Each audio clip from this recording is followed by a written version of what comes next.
My favorite liturgical season is Advent. It's a time of great joy and hope.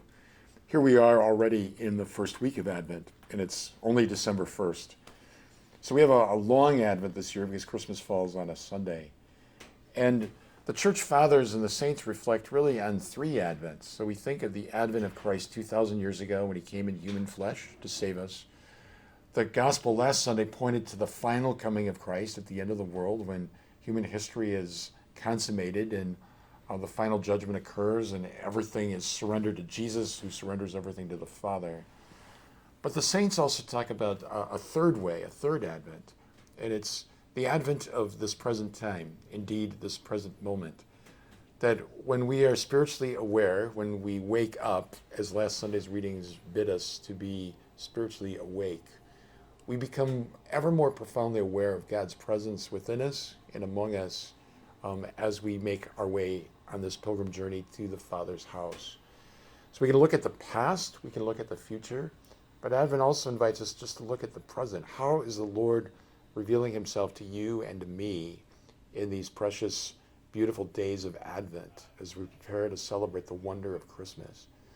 So we certainly see Jesus present in the scriptures and in the wonder of the Eucharist, in the power of our prayer.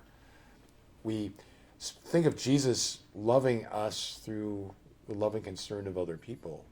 The Lord lives within us through sanctifying grace.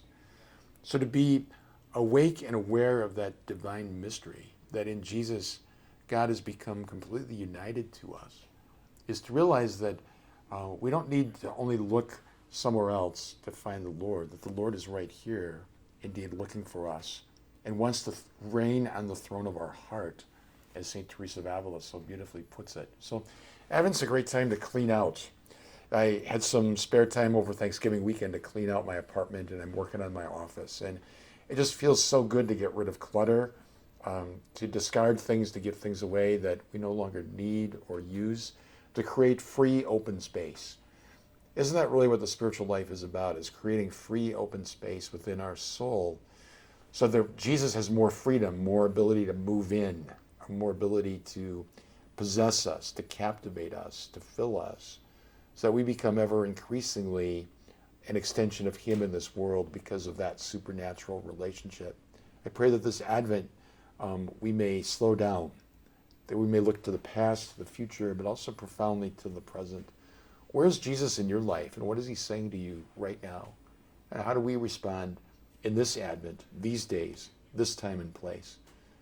To be aware of the Lord's presence is to realize we are always in the presence of the Holy. Blessings on this Advent to all of you.